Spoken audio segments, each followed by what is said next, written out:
At paumanhin sa pagka-delay ng ating Bible study. Well, siguro na-miss namin ang isa't isa. 2 weeks or 2 prayer meetings akong wala. Nasa out of town sa mga conferences at sa isang trip para sa mga pastor. Kaya it's so good dito sa church namin that we are able to pray for one another, for the church, and for me as a pastor, I have a special time to lead the prayer for some of our members, especially those who are celebrating their birthday. So again, napaka-encouraging nun sa akin as pastor. And again, very grateful ako sa mga members namin who are staying up late to support this ministry ng RBS. They can go home sa mga bahay nila. Yung iba may work, but I appreciate that we were able to hold prayer meeting and then RBS. So, sa mga kasama namin na nakasubaybay pa rin, gising pa, mga nasa graveyard shift, samahan niyo ako sa pag-aaral nitong 1689. Siguro aware kayo sa usapin ngayon sa Catholic Church, sa mga Pilipino, after kay San Lorenzo Ruiz, kay Saint Pedro Calungsod, meron na naman na isa na baka magiging santo sa mga Pilipino at yan ay si Nina Ruiz David, if I'm not mistaken.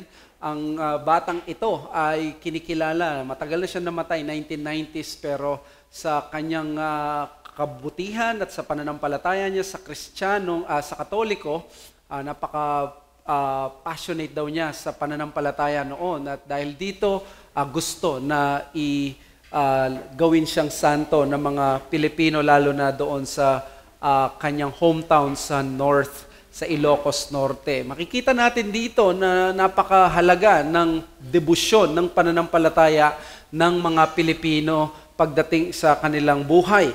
Ang tanong, ang pananampalataya ba ng mga maraming Pilipino ay nakatuon sa tamang object ng pananampalataya? Sapagkat ito ang usapin noon pa hanggang ngayon. Ang faith sa sinasabi sa Scripture, lahat may pananampalataya. Pero ano nga ba yung nature ng saving faith? Ano nga ba yung elemento o kalikasan ng pananampalatayang nagliligtas? Madali na sabihing may pananampalataya, pero alam nyo, sa kasaysayan, naging matindi ang controversy dito. Sapagkat kung isipin natin, ang mga Katoliko o yung ang Roman Catholic Church ay hindi nagtuturo ng salvation by grace through faith, ay nagkakamali kayo.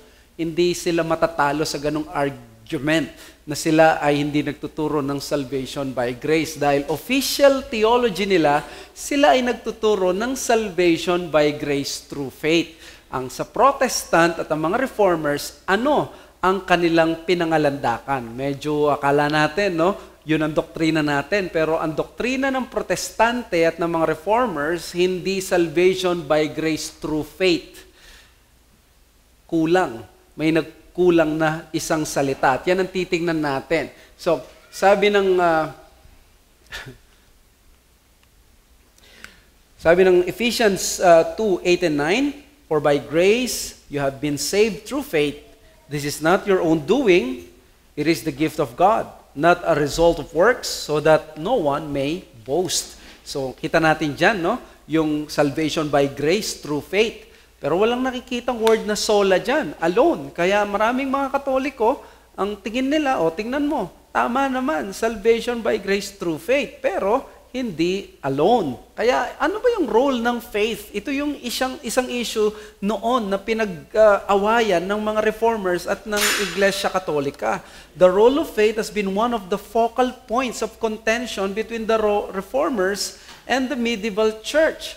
Both of them believed in the necessity of grace in salvation. Now, pwede nating sabihin hindi sila naniniwala sa salvation by grace as interpretation na natin. Pero official Catholic theology, they believe in salvation by grace. Salvation by grace. They did not openly teach that man is saved by good works, but still by the grace of God. Kaya kung ang argument mo sa kadebate mong Catholic, lalo na yung mga nagpapare, sasabihin mo, hindi kayo naniniwala sa salvation by grace, lalamunin kang buhay. Kasi hindi dun ang dapat mo siyang puntiryahin. Puntirya mo siya hindi sa salvation by grace dahil naniniwala ang mga Katoliko sa salvation by grace. Ang issue ay yung faith. Ano yung means? Ano yung role ng faith? Dito mo makikita, dito mo sila maaatake at matatalo. Both of them believe in the necessity of grace in salvation, but the difference lies on the role of faith. The Roman Catholic Church taught that the means of being right with God is by faith and the many means provided or allowed by the church. So, kailangan may pananampalataya, but at the same time, kailangan din mayroong tulong ng treasury of merits ng mga santo. Kailangan din tulong ng sacraments. Kailangan tulong ng indulhensya. So, nakita natin yung mga by faith naniniwala sila, but ang kulang? Yung word na alone. Kaya ang mga reformers, ito yung kinontend nila. The reformers insisted on sola fide. Salvation by grace through faith alone. Yung word na alone talaga ang pinagdedebatihan dyan. Kaya nga pag sinabi mo, salvation by grace through faith, nagtumigil ka doon, Catholics can embrace that and it is okay for them. Because para sa mga reformers, they saw the explicit teaching of Scripture that faith is the only means whereby God provides salvation to sinners. So that means, ang mga reformers pala, iniisip nila, hindi explicit ang teaching ng Scripture, faith alone. Kaya ang 1689,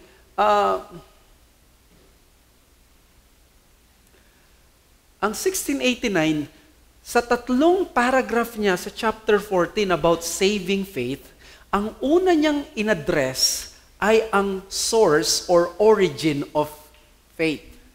So, tingnan natin yung origin ng faith. Second London Confession, sabi ng chapter 14, paragraph 1, the grace of faith whereby the elect are enabled to believe to the saving of their souls is the work of the Spirit of Christ in their hearts and is ordinarily wrought by the ministry of the Word, by which also and by the administration of baptism and the Lord's Supper, prayer and other means appointed of God, it is increased and strengthened. So actually, itong first paragraph, it talks about two things about faith. It talks about yung origin of faith and it talks about the development or the increase of faith. So ang faith daw nanggagaling sa Espiritu ng Diyos. It is a gift. Typical Reformed doctrine. Pero sa mga interested sa history at sa mga confessions, gusto ko lang ipakita to sa inyo. May minor changes sa 1689 from its parent na confession na Savoy. Tanda natin ang 1689, ang nanay niya, Savoy, ng 1658. Ito yung mga Congregationalist independence. Pero yung lola niya ay ang Westminster Confession. So, meron siyang mga dinagdag. Ano yon? Una, yung word na sacrament, sa Westminster Confession, ang word ay sacraments lang. Sa 1689, enumerate niya baptism, Lord's Supper, and prayer. Now, sa Savoy Declaration, dinagdag niya yung and other means. Yung other means, pwedeng ang dami nun, di ba? So, ang ginawa ng 1689, nilimit niya. Sabi niya, and other means appointed by God. In other words, yung pag-appoint yung other means na yon na bibigay ng Diyos, yung source ng faith, and other means, nilimit lang niya kung ano yung appointed by God. At alam niyo kung anong dahilan nila dyan, yung regulative principle of worship, hindi po pwedeng kung ano-ano lang means. Dapat regulated by Scripture. Yan ang sabi ni Jim Renihan. This supplement perhaps is based on and contributes to the view of the regulative principle of worship as well as their strong polemic for believers' baptism. Only divinely commanded ordinances strengthen faith. Mga kapatid, yung mga divinely commanded ordinances can strengthen faith. Kaya mahalaga yung mga ordinances na yon, like yung Lord's Supper, baptism. That's why whenever there's baptism, always attend sa mga baptismal services ng church. Lord's Supper, they are meant to increase our faith. So, tingnan natin yung debate sa mga Catholics, yung fides at saka fiducia. Ang Catholic, they believe in fides. Ang fides is implicit faith. Ang mga Protestants, they believe in fiducia, which is explicit faith. So, explain ko lang muna, ano ba tong implicit faith na ito? The Roman Catholic Church believed in the necessity of faith. So, kailangan naman pala ang faith, sabi ng Catholic Church. But, a faith that is content in assenting to the doctrinal beliefs of the church. Tingnan nyo, napakadaling maligtas talaga sa Catholic Church. As long as one agrees with the confession of the church, he is saved, even without understanding the content of the faith. So, ganito yan. Pag tinanong ka ng pare, naniniwala ka ba sa doktrina ng Katolika, simbahang Katolika? Pag sinabi mo na,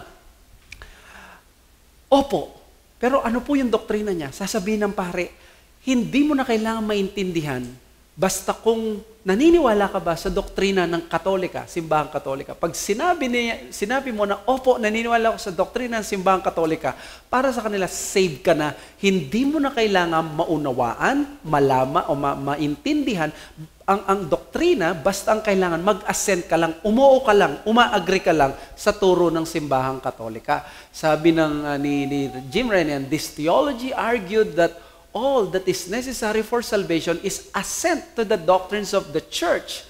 One does not need to understand them. Just agree that the church is right with salvation, the ultimate result. Kaya, mga kapatid, ang doktrina ng mga Katoliko, basta uma-agree ka sa pananampalataya, ang humahawak sa faith mo, yung church, nasa kanila lahat. Sa mga protestante, syempre, mahirap sa kanila yan na paniwalaan. Sabi ni Horton, the medieval church feared that these views would lead to the conclusion that one need not be troubled about obedience and love if he or she was already declared righteous the moment of belief. That too seems to trouble many modern evangelicals. Ang ganda nung sabi ni Horton, no?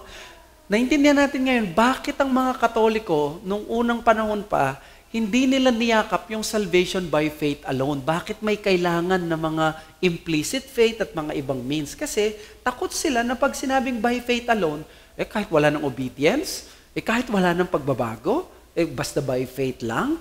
So yun yung doktrina nila at sinabi ng mga Katoliko, we cannot accept that. Mas maganda na yung implicit faith na lang, na ang church ang bahala, basta uma-agree kami, then naniniwala kami sa panalangin ng mga santo, tulong ng mga santo, kay Mama Mary at mga iba pa. So, ito yung naging doktrina nila. And, tama ba ito? Of course, hindi tama ito. This has impregnated a lot of wholesale errors and even heresies.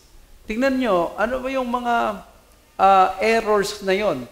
Nagbunga ito ng maraming errors. Kung maniniwala ka, tuturo mo sa mga members mo, di nyo na kailangan maintindihan lahat. Kailangan, maniwala lang kayo sa sinasabi namin. Di ba, nagtitiwala ka na ngayon doon sa leader, doon sa tao, kahit hindi niya may pakita mula sa scripture. Tingnan nyo, isa pang resulta nito. Alam nyo ba yung ex opere operato? Para sa mga Katoliko, naniniwala sila na doon sa doktrina na by the doing of it, it is done. For example, nag-attend ka ng Mass. Pag umattend ka ng misa, di baling hindi mo naintindihan ang lahat ng mga ginawa. Ang mahalaga, naka-attend ka lang. Pag naka-attend ka, ikaw ay bibless na ng Diyos. Kumbaga, dahil sa pag-attend mo, binigay na ng Diyos sa iyo yun. By the doing of it, it is done. Basta ginawa mo kahit wala sa puso mo, kahit wala yung subjective heart mo doon, ikaw ay binless. Di ba malayo ito sa mga churches natin? Ano yung sinasabi natin sa mga churches natin?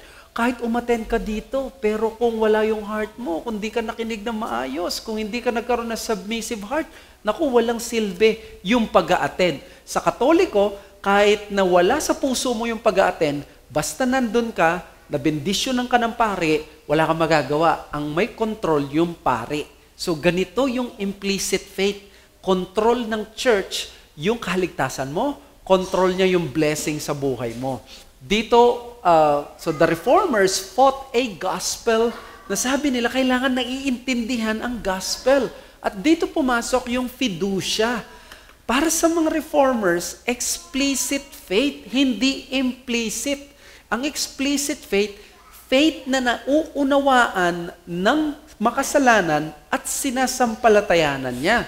Tignan ninyo yung paragraph 2. Sabi niya, by this faith, a Christian believes to be true whatsoever is revealed in the Word for the authority of God Himself, and also apprehends an excellency therein above all other writings and all things in the world, as it bears forth the glory of God in His attributes, the excellency of Christ in His nature and offices, and the power and fullness of the Holy Spirit in His workings and operations. Ang ibig lang niyang sabihin dyan, sabi niya dyan, ang Kristiyano daw, pag sumampalataya siya sa salita ng Diyos, sa Panginoon, dun pinapadala ng Diyos yung kaligtasan sa Kanya. So, kumbaga, dito sa paragraph 2, dinidescribe niya yung nature ng faith. Dinidescribe niya yung ano ba yung elemento ng pananampalatayang nagliligtas? Sinabi ng mga Reformers, knowledge. Kailangan may knowledge o yung tinatawag na notisya. Di ba kapag sinabing faith ng mga modern liberal concept, sasabihin nila, pag may pananampalataya ka, hindi ka nag-iisip. Wala kang knowledge. Hindi factual. Mali. Ang unang elemento ng tunay na faith, na saving faith, kailangan may knowledge. Meron kang kaalaman. For example, hindi ka pwede sumampalataya sa Kristyanidad kung hindi mo alam na may Kristong nabuhay sa Middle East 2,000 years ago. So lahat ng tao, tanggap nila, alam nila na may Jesus na nabuhay nung 2,000 years ago. That's knowledge. So there should be factual content. It is true. It is not fabricated content. It is not lies. It is not fable. So in salvation, this means understanding the meaning of gospel propositions. Ano ba yung gospel propositions? Naniniwala ka na may Kristong Diyos na nagkatawang tao? Yun yung tinatawag na knowledge. Alam mo yung claims ng Christianity na ang Diyos, nagpadala siya ng tagapagligtas, ang pangalan niya si Jesus. At si Jesus, nabuhay siya sa Middle East 2,000 years ago. Tignan nyo, no, yung John 20:30-31. Now Jesus did many other signs in the presence of the disciples, which are not written in this book.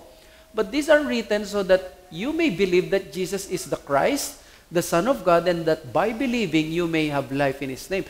Bagamat ang word dyan na you may believe, ang ibig sabihin niyan ay fiducia, pagtitiwala, pero hindi ka pwedeng magtiwala kay Kristo nang hindi ka muna naniniwala na may Kristong nabuhay. Kasi may mga tao na hindi naniniwalang may Kristong nabuhay.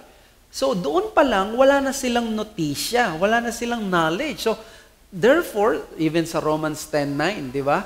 Kailangan maniwala ka, mayroong Panginoon. So knowledge is the most basic element of faith. Kailangan paniwalaan mo, historical ang Christian faith. Hindi siya alamat lang. Hindi siya fable lamang. Diba? So sabi ni MacArthur at ni Mayo, believing is not a mindless leap in the dark or some ethereal kind of trust apart from knowledge. The truth of the gospel message as revealed in Christ and in Scripture provides a factual, historical, intellectual basis of our faith. Thus, we do not believe according to our subjective whims. Hindi tayo naniniwala doon sa kwentong kutsero lang. Naniniwala tayo doon sa public truth.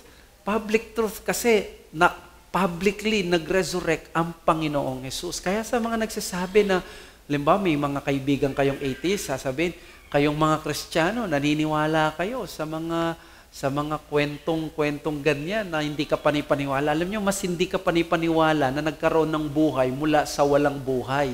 Yun yung tinatawag na missing link ng evolution, di ba? Paano yung non-life nag-gain life. tayo naniniwala may life, ang Diyos nagkaroon ng life. So, hindi pagkapa sa dilim ang pananampalatayang Kristiyano. Nakadepende ito sa nangyari sa kasaysayan. Kaya nga sabi ni Pablo, kung tayo hindi nabuhay na maguli si Kristo sa mga patay, of all people, tayo ang pinakamiserable. Bakit? Kasi naniniwala ka na totoo yung pananampalataya, naglingkod ka, binigay mo ang buhay mo, tapos wala pala yung pag-asa mo, hindi pala totoo. Ay, walang kwenta ang pamumuhay mo, wala kang pag-asa. So, at least alam na natin, yan ang unang elemento ng saving faith, knowledge. Alam nyo ba, lahat ng demonyo naniniwalang may Diyos. Meron silang notisya. Ikalawa, kailangan merong ascensus. Now, while knowing the facts is necessary, it is not sufficient. Kailangan sang-ayunan mo. Bigyan ko yung limbawa.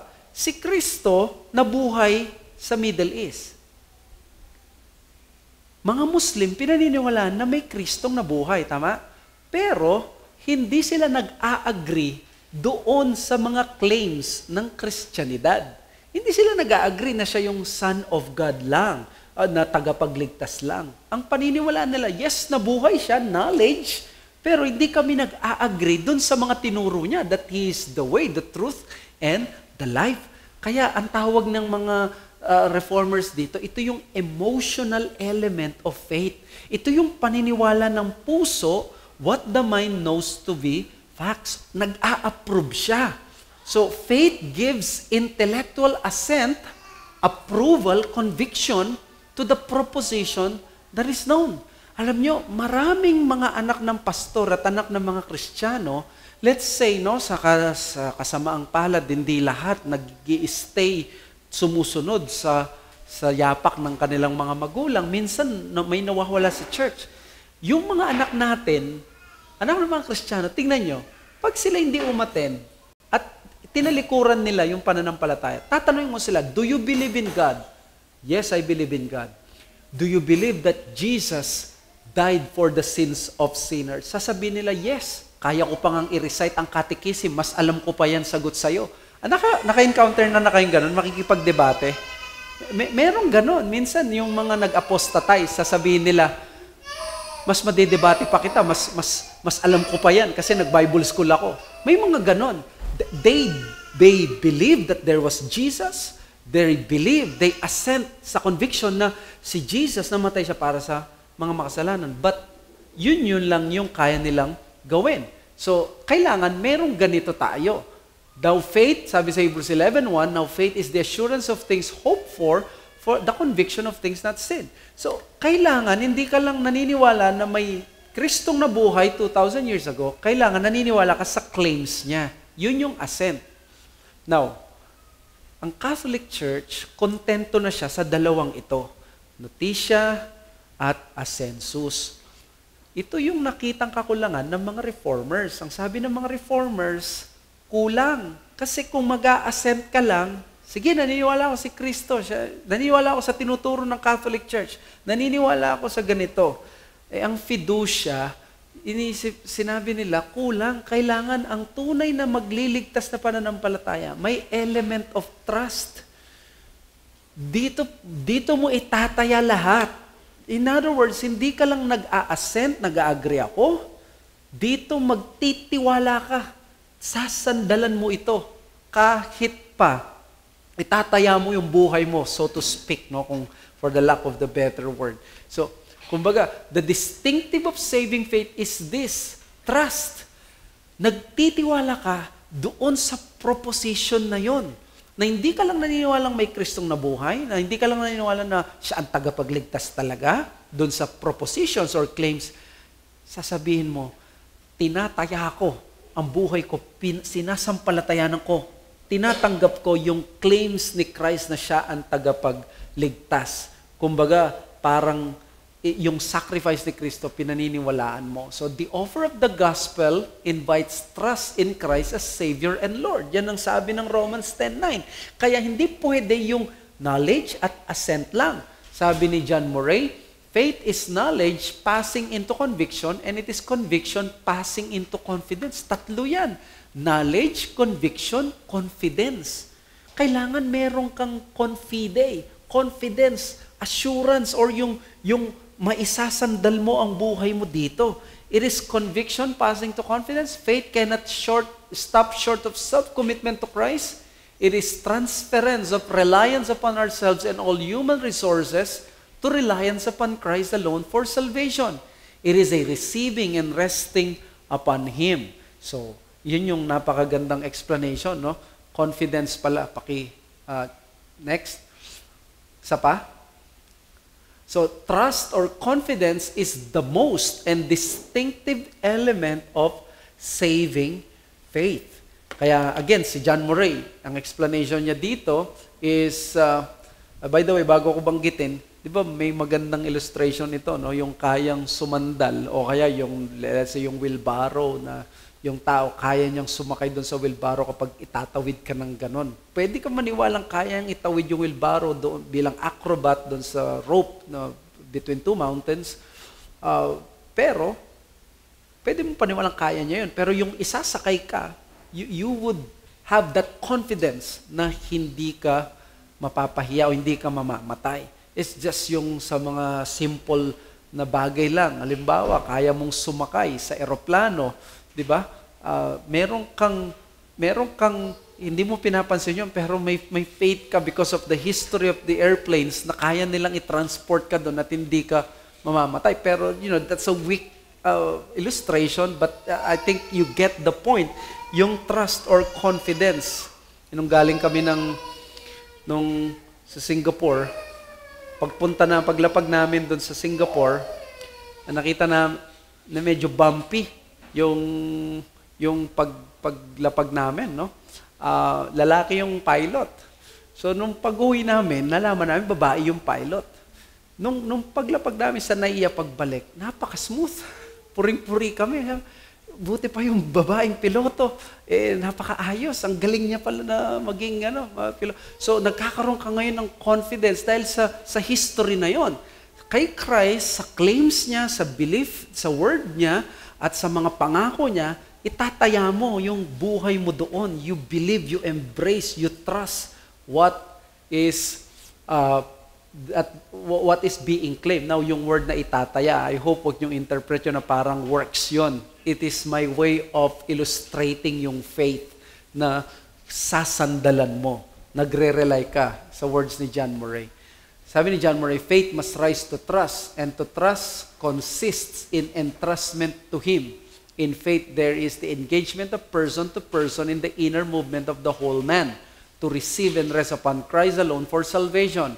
It means the abandonment of confidence in our own or any human resources in a totality act of self-commitment to Christ. So, yun pala yung ibig sabihin ng fiducia.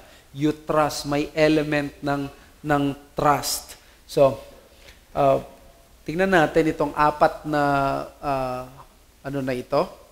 So, yung mga apat na letter A.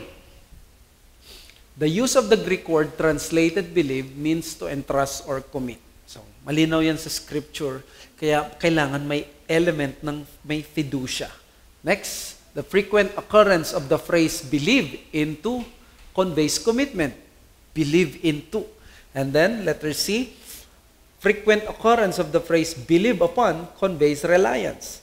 And the letter D, analogies, illustration used to show more than a mere persuasion of truth involves an act of will.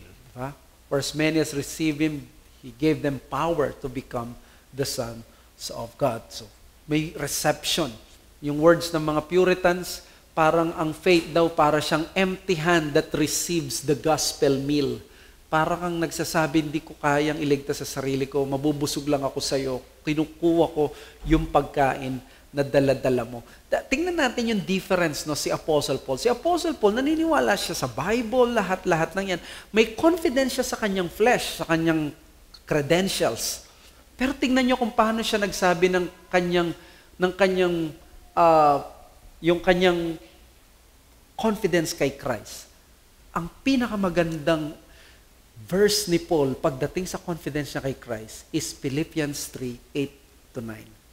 Sabi niya, indeed, I count everything as loss because of the surpassing worth of knowing Christ Jesus, my Lord. For His sake, I have suffered the loss of all things and count them as rubbish in order that I may gain Christ and be found in him, not having a righteousness of my own that comes from the law, but that which comes through faith in Christ, the righteousness from God that depends on faith. This is a classic text of confidence in Christ, fiducia, trust. Why? Tingnan niyo yung sabi niya. Tinuring daw niya yung pinagtitiwalaan niya, sinasandalan niya dati, bilang rubbish, dungs, kubalon, kumbaga, dumi. Ito yung something na parang napakababa. Ito yung pinupuri niya, ito yung sinasandalan niya, yung pagiging Benjaminite niya, pagiging Israelite niya, circumcised on the 8th day, a Pharisee, lahat ng yan. Pero lahat daw ng yun, tinuring niyang rubbish. Kumbaga, sa weighing scale, nung dinala si Kristo, lahat ng kayamanan at pinagtitiwala niya, biglang bumagsak yun. Umangat si Christ ang naging mabigat. Ganun pala ang tunay na pananampalataya. Ang tunay na pananampalataya, ipagpapalit mo lahat kay Kristo. Now, careful tayo sa words na yun kasi may mga kumokontra kapag sinasabi natin yung word na yun. Commitment, trust, commitment, it's salvation by works na yan. Ang gusto nyong sabihin, si Christ, kailangan maging Lord ko muna bago niya ako iligtas. Kailangan i-commit ko yung sarili ko, mag-under ako sa Kanya bilang Lord. Ito yung mga anti-lordship. Salay nagsasabi na ang lordship salvation ng mga Calvinists ay hindi pure gospel. Now, siguro tignan natin, no? Kung ang interpretation or yung nagsasabi na Calvinist na kailangan magpasakop siya sa Panginoon, yung sabihin, gagawa muna siya, syempre, hindi natin pinaniniwalang tama yon. Pero, hindi natin pwedeng alisin yung word na fiducia or trust. So, ang pwede nating sabihin, ang tao kapag siya'y sumampalataya sa Panginoon, kailangan nandun yung tunay na pananampalatayang buong buo. So, therefore, yung pananampalataya na tinatawag nilang Lordship Salvation, we are not saying ng salvation by good works or by surrendering our lives. What we are saying, part ng ating faith ay ang pananaw na sumampalataya tayo kay Kristo at in-embrace natin siya, ang confidence natin nasa Kanya. So beware the prevalent teaching that faith in Christ that does not necessarily require commitment. Sabi ni Sam Waldron sa kanyang exposition, conviction is the test of commitment. There are many in our day who are supposedly committed Christians who do not believe in the great truths of Christianity, creation, sin, hell, or the deity, atonement, or resurrection of Christ. The commitment of such people is phony and cannot lead to a valid, lasting, and true walk in the way of Christ. And I believe so. Okay, so anong application nito sa atin? Skip na natin ang mga to. Let's have some application. Number 1, we must be aware that the main activity of Satan in the world is not demon possession, but spiritual deception. Now, paano ko naman nakuha itong application na ito? Diba, minsan sinasabi nila, ang trabaho ni Satanas ngayon ay para mag-demon possess. Kaya kailangan ng mga ministry natin na mag-cast out ng mga demon. Let me tell you, spiritual deception ang number 1 na trabaho niya. While what will the demon possession achieve? Di ba kapag nag-demon possess lahat yung mga demonyo, di mas lalo lang na lalapit ang mga tao sa Diyos. Hindi yan ang priority ni Satanas ngayon. Ang priority ng demonyo, number 1, ito, yung specific obsession ng mga charismatic movement on spiritual warfare has been wrong priority in the ministry. Obsessed sila na palayain sila mula sa tanikala ng demonyo. Alam niyo kung saan nagko-concentrate ang demonyo? Nagko-concentrate ang demonyo sa paghahasik ng kabulaanan, sa paghahasik ng lies, ng deception. Yan yung sinabi ni Christ sa John 8:44. Tinawag niyang father of lies si Satan. Kung siya ang ama ng kasinungalingan, Ang gusto ngayon ni Satanas, maniwala sa kabulaanan, sa falsehood, sa heresy, sa mga errors, ang mga tao. Ano mapapala niya doon? Ayun, madideceive niya sila into thinking that they are saved, that they are children of God. Pero no sabi ng Matthew 7:21, not everyone who says to me, Lord, Lord, will enter the kingdom of heaven, but the one who does the will of my Father who is in heaven. Anong ibig ko sabihin dito? Yung palang ginagawa ni Satanas, gusto niyang i-lead astray ang mga tao. Yun ang sabi ng 2 Corinthians 4:4. The God of this world has blinded the minds of the people. Kapag ang mga tao, na-blind sila ng lies ni Satan, they will not see the necessity of salvation by grace through faith alone. Kaya tingnan nyo, daming mga relihiyon. Sasabihin ng mga Hindu people at ng mga atheists, kayong mga Kristiyano ang gulo-gulo nyo, ang dami ninyong mga branches, ang dami ninyong denomination. And that's exactly the reason that happens because exactly si Satan gusto niyang ma-deceive ang mga tao na pwedeng magkaroon ng malaking reliyon at magsasabi ang leader, ako ang appointed son of God. Pwedeng magkaroon ng malaking reliyon. Maraming Pilipino sasabihin nila, pinaniniwala namin si Kristo ay tagapagligtas pero siya'y tao lang. Deception. Yun yung number 1 na atake ng kaaway ngayon. Malayo sila sa saving faith. Kaya tingnan nyo sa Biblia, di ba, may cases ng apparent faith pero walang saving faith. Sino ito? Si Simon Magus. Di ba, si Simon sa Acts 8, sabi niya, mapapambira na nagkaroon ka ng kapangyarihan na ganyan, biling ko nga. Sabi ni Peter, magsisi ka, Simon. Kaya doon nanggaling yung word na simony. Yung simony, ayan na naman yung word na simony. Baka madorian tayo. Ano? Yung simony is binibenta yung spiritual na bagay para magkaroon ng kumbaga para makakuha ka ng access, makuha mo yung kapangyarihan, bebenta mo, babayaran mo. Kaya yun yung word na simony or simony na naging talamak nung medieval age. Binibenta ng mga bishops yung kanilang pagiging bishop o yung kanilang pag-appoint. Bibigyan kita ng appointment, bayaran mo ako. Simony yun, corruption ng medieval church. Pero tingnan nyo si Jesus sa John 2:23-25. Now when he was in Jerusalem at the Passover feast, many believed in his name when they saw the signs that he was doing, but Jesus on his part did not entrust himself to them because he knew all people and needed no one to bear witness about man, for he himself knew what was in man. Alam nyo, pag binasa nyo sa Greek ito, matatawa ka. Dahil joke ito, nakakatawa. Matatawa ka kasi may play on words dito. Ang sabi niya, dito, when they saw the signs that he was doing, many believed in his name. So, naniwala lang sila dahil sa milagro, pero hindi tunay na pananampalataya. Tingnan nyo anong sinabi ni Jesus. But Jesus on his part did not entrust himself. Yung word na entrust, it is the same word as the word believe, pisteos. Well, translation ganito. Many believe on Jesus, but Jesus did not believe in them. So, parang ang daming naniwala sa Kanya, pero hindi naniwala si Jesus. Kumbaga, hindi nagpauto si Jesus kasi hindi naman sila tunay na sumampalataya sa Kanya. Yung buong Book of John, pinapakita ng Book of John kung sino talaga yung tunay na sumampalataya. At tulad niyan, naniwala sila dahil sa milagro. Sa John chapter 6, naniwala sila dahil may breakfast. Totoo naman, di ba? Pumunta sila dahil may pagkain. Tapos dito, sabi niya, si Jesus, hindi naniwala kagad sa kanila. Because he knew all people. And by the way, nung sinabi niyang he knew all people, I do not believe that he is talking about the deity of Jesus here. He is talking about of his prophetic ability. Because my belief while Christ was man here on earth, hindi niya ginamit ang kanyang divine nature sa kanyang mission sa cross. He relied upon the Spirit and his office of king, prophet, and priest.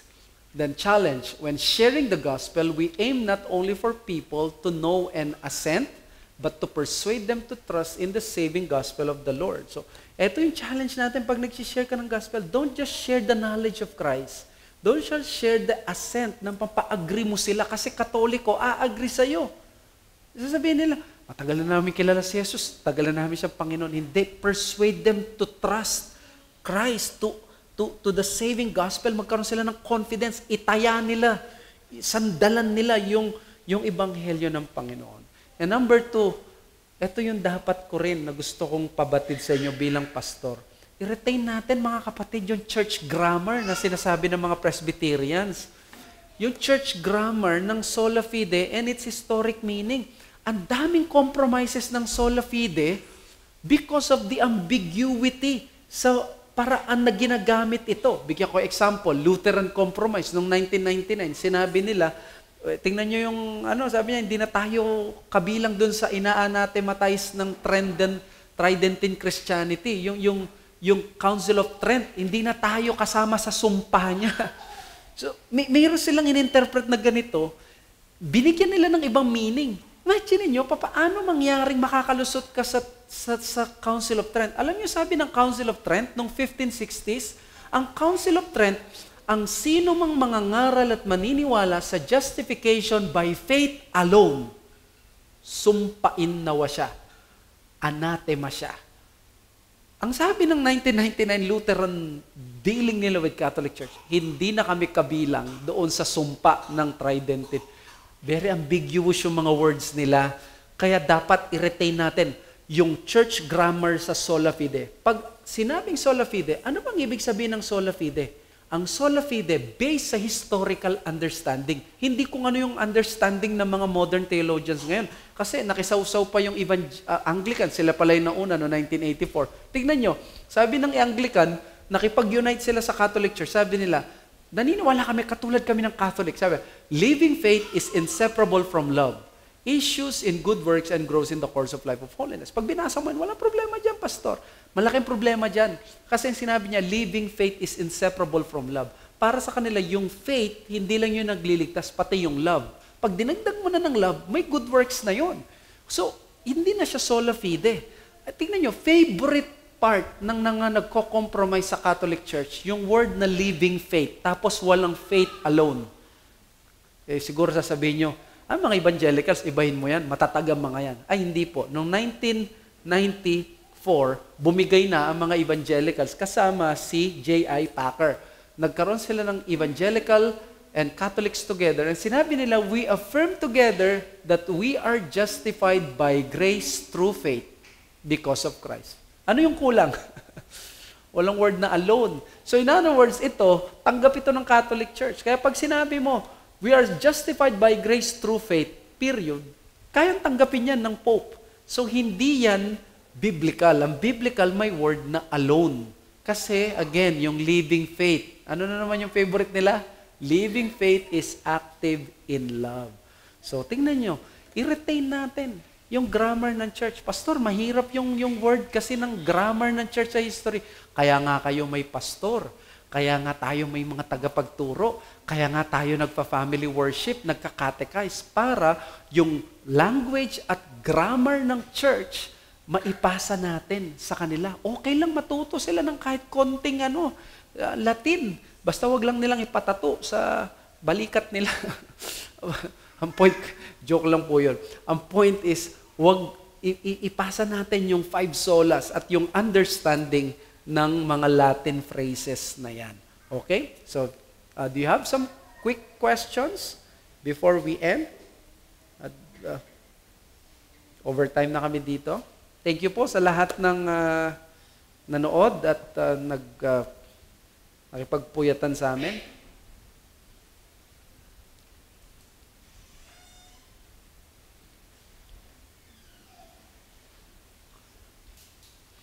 Okay. So, kung wala na po, let's just try to have questions next week dahil time na rin po and yung mga nag-aasikaso sa amin dito. Let us pray. Father, we thank you sa mga kapatid namin na nandito, sa mga nag-ooperate ng ministry na ito. Salamat din sa mga nakijoin sa amin online. And Lord, we know na may mga iilan pa na bibisitahin ang lesson na ito. It is our desire na makatulong ito sa mas maunawaan ang Reformed doctrine ng sola fide at na beautifully nilagay sa language ng confession noong 1689. Kaya nawa makatulong to sa aming pananampalataya. This world is filled with the deception of Satan para ma-lead away kami sa truth. Huwag mong hayaan yun, nawa maging fastened at focus kami sa truth. At yung truth na yun ay si Christ, the only Savior of sinners. Maraming salamat. We ask you na pagpalain niyo po ang part 2 ng chapter 14 namin next week. In Jesus' name we pray for all these things. Amen. Maraming salamat po mga kapatid. Thank you for staying